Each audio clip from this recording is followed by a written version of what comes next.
Ladies and gentlemen, the ringing of that phone bell brings you mystery, adventure. Nero Wolfe's office, Archie Goodwin speaking. Willie Inch, did you say? Just a second. Do you want to talk to a fellow named Willie Inch, which I doubt? No. He says he's got to see you. Got to. Who is he? I'll ask. Mr. Wolfe doesn't recognize your name, Mr. Inch. He wants to know who you are. Just a second, I'll tell him. Mr. Inch says he's a sneak thief. He says you never heard of him, but he's heard of you. Should I tell him to get lost? Wait a minute, Archie. Ask him what he wants. Inch, Mr. Wolfe wants to know what you want to see him about. A phony murder rap. Says a phony murder rap. It'd have to be, wouldn't it, Archie? How do you mean? Phony, I mean. Did you ever hear of a sneak thief committing murder if it could possibly be avoided? Yes, Archie. Tell Mr. Inch. I'll listen to his story.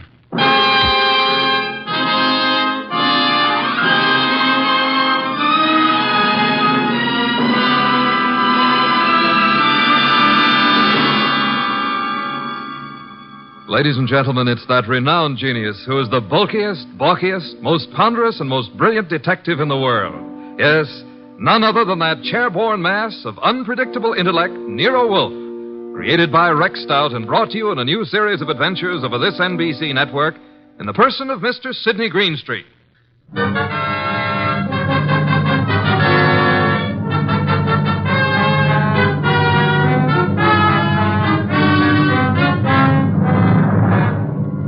When Mr. Wolfe and I talk about this little difficulty, he calls it the case of Archie Goodwin and how he got hooked.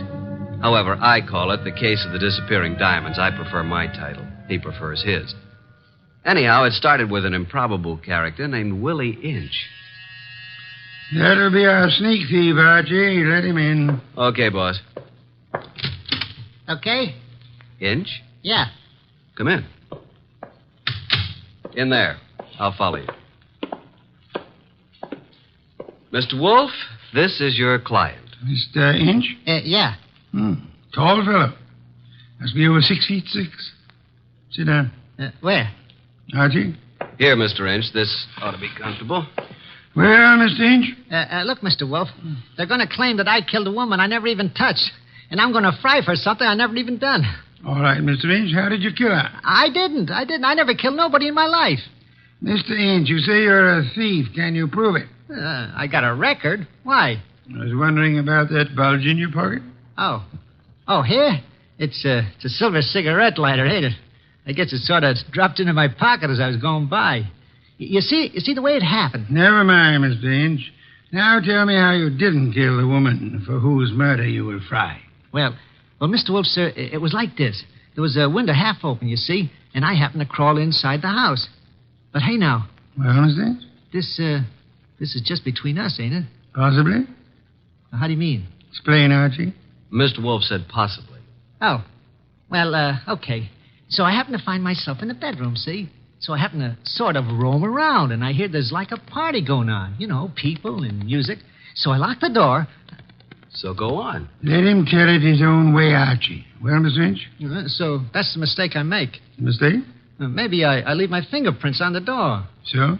So later, a dame gets herself knocked off in the same room, and they look for fingerprints, and they find mine. I'm it. That's all. I got a record.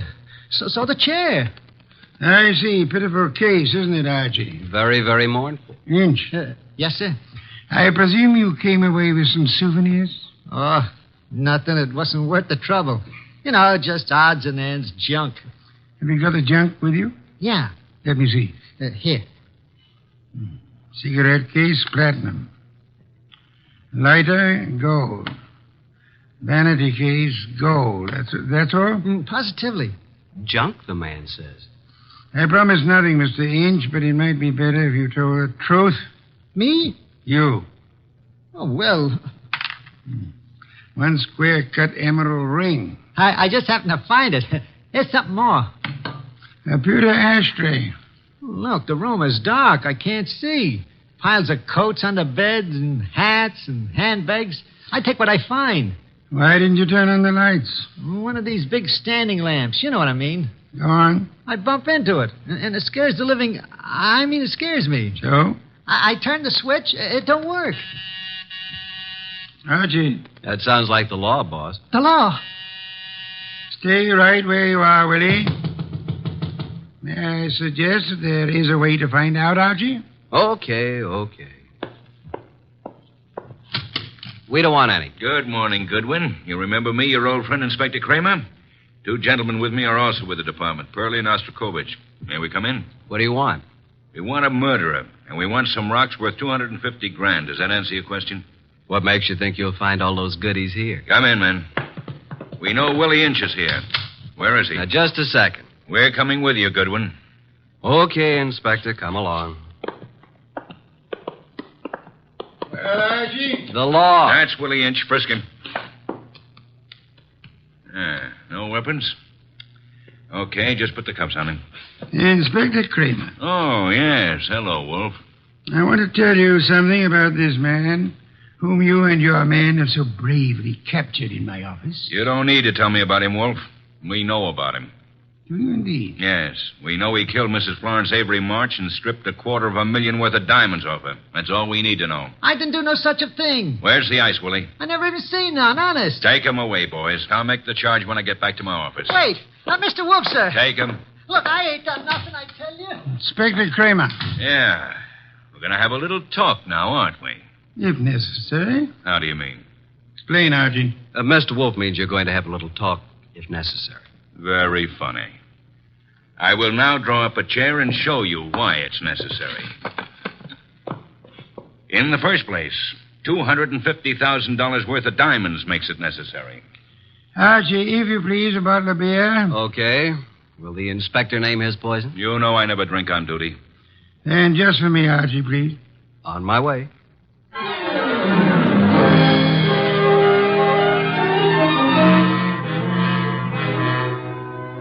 While I opened a bottle of imported beer, it occurred to me that I had something to be grateful for. At least I wasn't in Willie Inch's enormous shoes. And as I went back to the office, I had time to wonder why Mr. Wolf would stick his fat neck out for a no-good like Willie. Thank you, Archie, and sit down, Archie. Inspector Kramer has a theory that may amuse you. Nero Wolfe's office. It's for you, Inspector. Hello, Kramer. Yeah? A gold cigarette holder? That's all? Okay.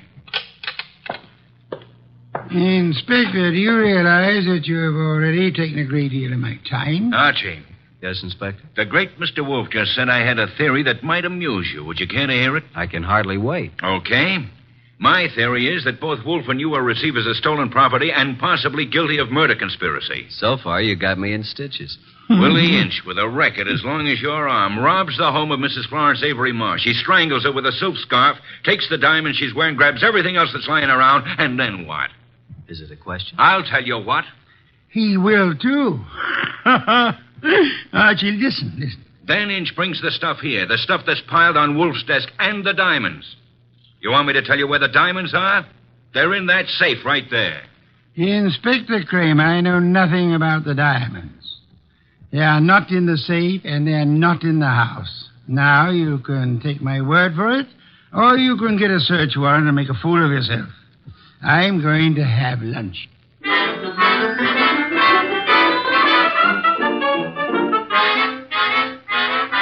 By 2 o'clock, the newspapers were full of the murder of Mrs. Florence Avery March. The suspect was already in custody, caught at the home of Nero Wolfe, well-known private investigator.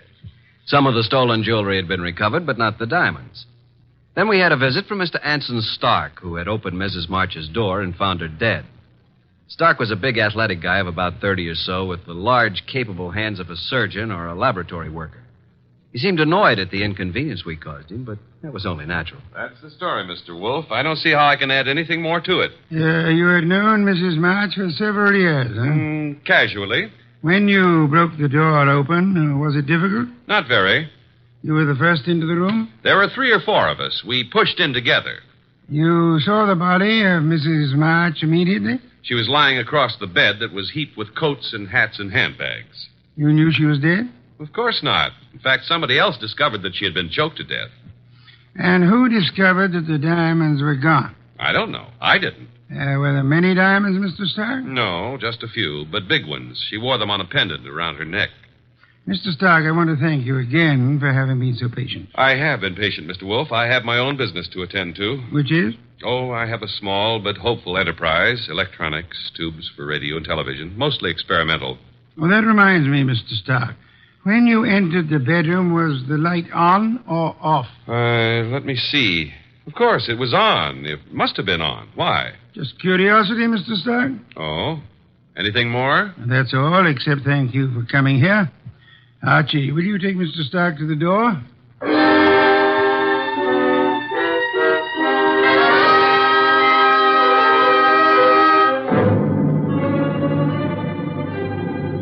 Mr. Stark departed like a man who'd been delayed by a petty annoyance. A few minutes later, the door buzzed, and I went expecting anything. Anything but what was standing on the threshold when I opened up. A honey blonde. Or, to put it another way, a blonde honey. I said hello. No, more like hello. Are you Mr. Wolfe? I'm his assistant, Archie Goodwin, and what can we do for you? Well, I'm Valerie Ladd. And I'm Archie Goodwin. Or did I tell you that? Well, that's exactly where I came in. Well, I mean, where I thought you were going to ask me to come in. Oh, come in. I'm sorry. Well, is he here? Wolf? Mm-hmm. Does he know you? No. Is he expecting you? No. I see. Of course you don't see, do you? Well, this is it, Mr. Goodwin. I'm a writer. Well, I may not look like it, but that's what I am. And I want to do a profile, a character study of Mr. Wolfe for a magazine. Uh-oh. Well, what's wrong? Well, you see, there's a writer named Rex Stout. Oh, I know. He's written a lot about Nero Wolfe, but, well, can't I write about him, too? I don't know if he's going to like it, but you can't be shot for trying. Come on. Mr. Wolfe, this is Valerie Ladd. Pardon me for not rising, Miss Ladd. It is not impolite. It is merely impracticable. Miss Ladd wants to write about you for a magazine. Please, Mr. Wolfe. Nonsense. Mr. Wolfe, if I could just spend a few hours with you, that would be enough. Would it indeed? Oh, yes. Have you written much, Miss Ladd? Oh, reams. You know, the habits of writers interest me. The habits? Yeah, the writing habits. For instance, do you use a pen or a pencil? Do you dictate, or like most writers, do you do your own typing? Mr. Wolfe, if you knew the hours and days and years that I've pounded a typewriter. Of course. Archie. Yes, sir? Why don't you take Miss Ladd up and show her the orchids?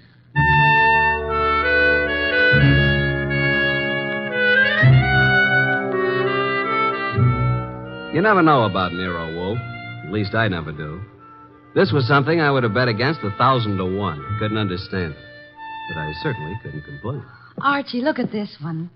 Oh, did you ever see anything so gorgeous? Very pretty. They're all just beyond belief. Yeah? But you're not even looking at them, Archie. What? Oh.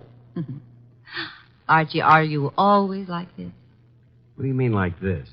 Well, so distant and preoccupied.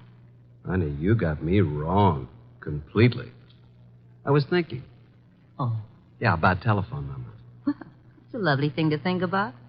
What can you think about telephone numbers? I was thinking how some girls have them and some don't. Oh, I see. Archie, I apologize. For what?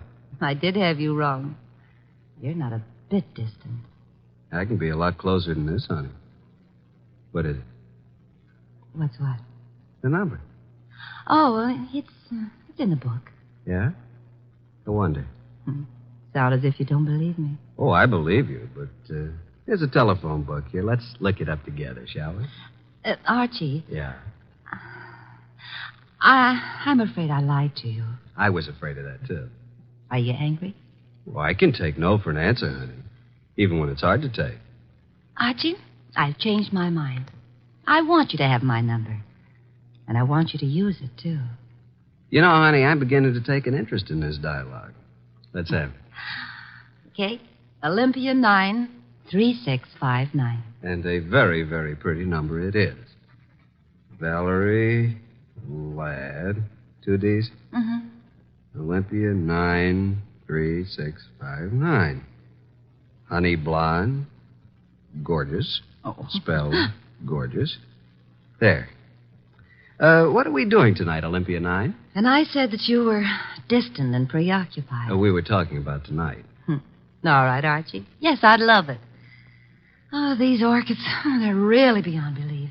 And you won't even look at them. True. I'm too busy looking at you. Well, how do I look, Archie? Beyond belief, honey. Beyond belief. Well, there goes the Goodwin luck again. It's a house phone, partner. Mm-hmm. Yes, sir.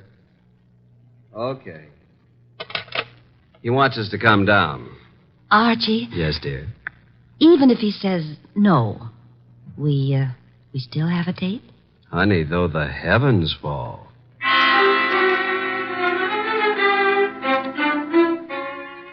When we entered the office, Mr. Wolfe was frowning over a sheet of letter paper in his hand. He looked up and tossed the paper to me. That is a peculiar thing, Archie. The sheet of letter paper just arrived. Since Miss Ladd is interested in detection, show it to her. Thank you. Well, some sort of code, isn't it? QWERTYUIOP. That's all. What do you suppose it means? You're kidding. Archie. Oh. What? Did I say something wrong? No. Miss Ladd, I'm sorry, but I'm afraid I haven't time for an interview just now. Goodbye, Miss Ladd. Oh, but Mr. Wolfe. Goodbye. Archie? Say goodbye to Mr. Wolfe and let's go, honey. Goodbye. That's the way things can be around here. Well, here's the door, and shall we pause for station identification?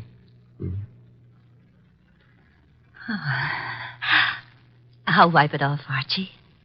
There. Thanks. Well, what happened, Archie? Yes, indeed. Yeah, Mr. Wolfe, I mean. Oh. Why did he suddenly want me to go? Well, I'll tell you, though I don't know whether I should. That code message he showed you? Yes. QWERTY up. You remember. Yeah, sure. Because I use a typewriter. From left to right, it's the first bank of letters on any typewriter. I see. It was a test. Yeah. And you flunked it, baby. You're no writer. Archie, I can explain it. Sure. Tonight. Tonight, Archie.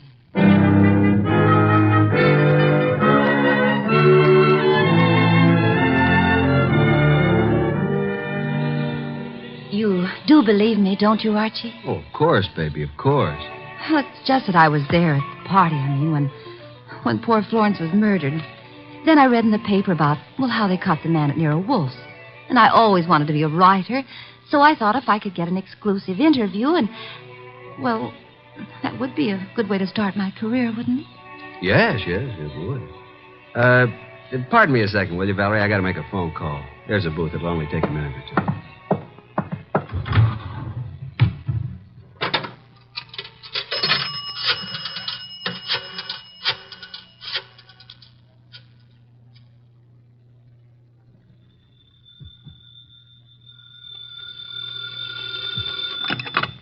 Nero Wolfe speaking. Archie, I'm at the Riviera with Valerie Ladd. I'm happy for you, Archie. I will remind you that I have not seen you since Valerie left the house. I was otherwise occupied, Archie. With orchids. With orchids? What do you want, Archie? Look, with that typewriter gag, you practically told me she was a phony, didn't you? Of course. Just for the record, how did you know? Have you looked at her fingernails? She never touched a typewriter in her life. I wanted to be sure. Okay, now do you want me to tell you something? You mean that your charming companion Valerie was at the party when Mrs. March was murdered? How did you know that? Simple, Archie. I got a list of the guests from Inspector Kramer. Among them was the name of Valerie Ladway. Simple? Ladway. Ladd. Yeah, sure. Okay, what am I supposed to do about it? Just hang on, Archie. Just hang on.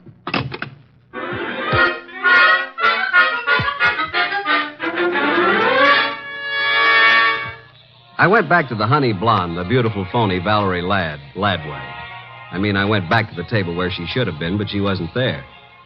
I sat down and waited. Looked at my watch, 11:24. 11:32, no Miss Ladway. 11:45, I finally realized that not only Valerie, but her coat and bag were also absent. I called the waiter. Yes, sir? What happened to my friend? The young lady left some time ago, sir. Okay, give me the bill. She paid it, sir. She did? Yes, sir. In fact, she said you gave her the money for it. Yeah? Wait a minute.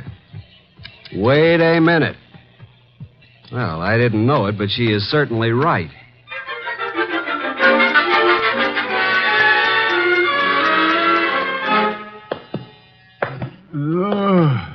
Oh, my. Well, Archie, this is most thoughtless of you. Sorry, I lost my keys. My money, too. Your keys, Archie? Yeah.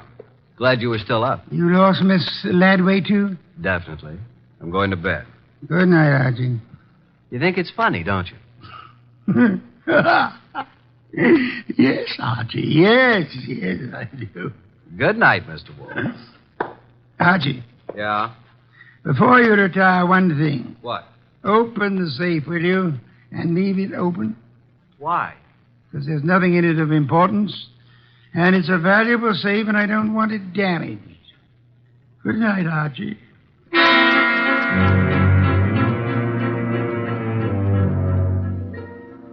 At about 2 o'clock in the morning, I thought I heard a noise.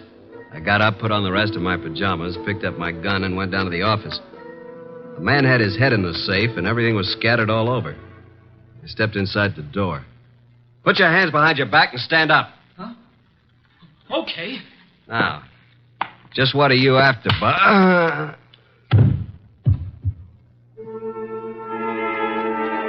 When I woke up, I was alone on the office floor.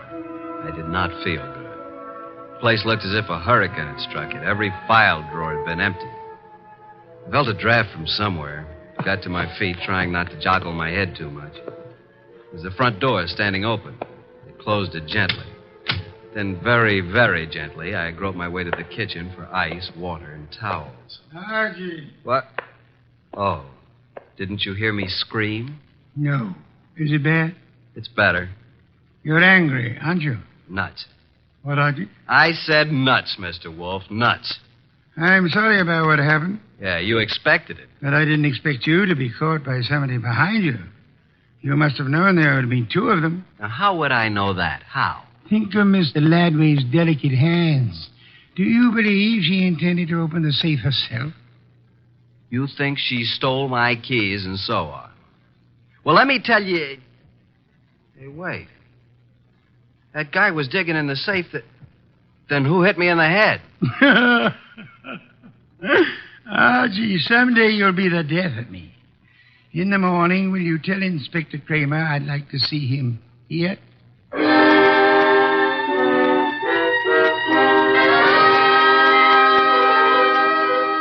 Fuming and protesting, Kramer arrived about 1:30. When I let him into the office, Mr. Wolfe was gazing thoughtfully at the ground floor plan of the house of the late Mrs. Florence Avery March. We'd gotten it from the original architects. Wolfe looked up and almost smiled. Thank you for coming to me, Inspector. You know how difficult it is for me to come to you. Okay, what's up? I take it you haven't found the diamonds. No, not yet. We'll break inch down, though. Don't think we won't. Oh, I'm sure. But this is what I want to ask you, and it's quite serious. Okay, all right, what? After the body was found, your men arrived at the house before anyone left. Right. And before anybody was allowed to go, every person was searched thoroughly. Nobody could have gotten a pin or a needle out of that place. I know something about police methods, and I believe you. Now, how thoroughly did you search the house itself? Wolf, look. We've got that floor plan you're studying now. There are no hidden closets. Every square inch of that house has been examined. The diamonds aren't there. Willie Inch killed the dame and snatched the diamonds. What he did with them, we'll find out. Possibly. Goodbye, Inspector. At approximately 3:15, the postman arrived with an envelope for me. The envelope contained my keys, the bill from the Riviera, and the money left after the check was paid. At approximately 5:07 p.m., I discovered that Wolfe had been using the telephone all by himself. He explained. He was going to have a party. He had invited all of the guests who were at Mrs. Florence Avery March's somewhat fatal party, including Anson Stark, Willie Inch, and Valerie. Nero Wolfe, the natural-born ham, he made an entrance that would have been worthy of Queen Victoria in her heavier days. He sat in his oversized throne behind his oversized desk and beamed at the peasants. Valerie moved toward me. I'm I'm sorry, Archie, but you must know why I did it. Why? Well, you said I wasn't a writer. I wanted to prove that you weren't a detective. Did you take the stuff while we were dancing? I could have, couldn't I? You could have bumped me on the head last night, too, couldn't you? Oh, Archie. Let it go. It was humiliating, though. Ladies and gentlemen, I'm sure you realize the purpose of this party. We want to know who killed Mrs. March and what became of her diamonds. Mr. Inch. Yeah? When you visited the room where the body was found, the room was dark? The bulb was burned out. I tried to turn it on. If there had been a body on the bed, would you have seen it? Maybe. With all those coats, maybe not. So, Mr. Stark, Yes, I said the light was on. Perhaps I was wrong. What of it? you're engaged in the manufacture of tubes for radio and television, huh? I told you that. Inspector Kramer, Yeah, what? a light bulb was found in the wastebasket in the room where Mrs. March died. Yeah. Like you said, we tried the bulb in the socket and it worked. So what? One more question. Does anybody remember whether Mr. Stark was carrying a bundle or a package under his arm when he arrived at Mrs. March's party? Oh, I do, Mr. Wolfe. I think he had a box of flowers. That's true. I did bring flowers. No, Mr. Stark. That box contained 2 parts of a light bulb and some adhesive. During the party, you strangled Mrs. March, put the diamonds into the light bulb, assembled the thing, and screwed it into the lamp socket. Archie, stop him.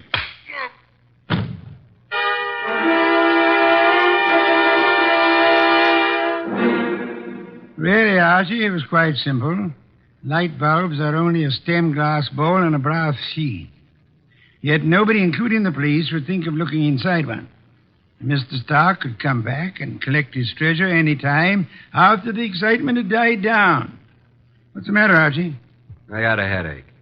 Valerie Ladby. Poor girl.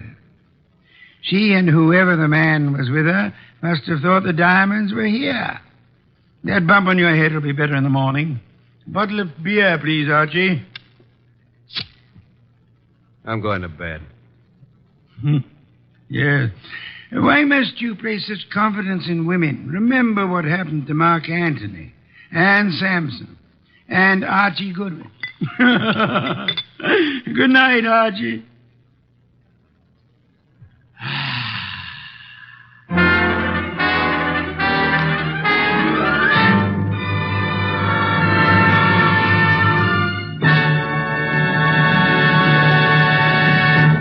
You have been listening to The New Adventures of Nero Wolfe, starring Sidney Greenstreet.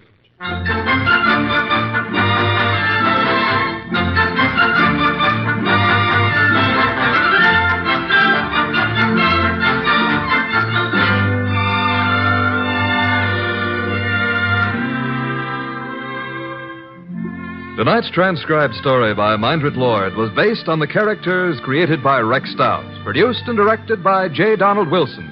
This is an Edwin Fadiman production. In the cast were Harry Bartell as Archie Goodwin, and G.G. Pearson, Bud Heaston, Gray Stafford, Dick Ryan, and Bill Johnstone. Next week at this same time, Nero Wolfe and Archie will bring you The Case of the Midnight Ride. Don Stanley speaking. 3 chimes mean good times on NBC.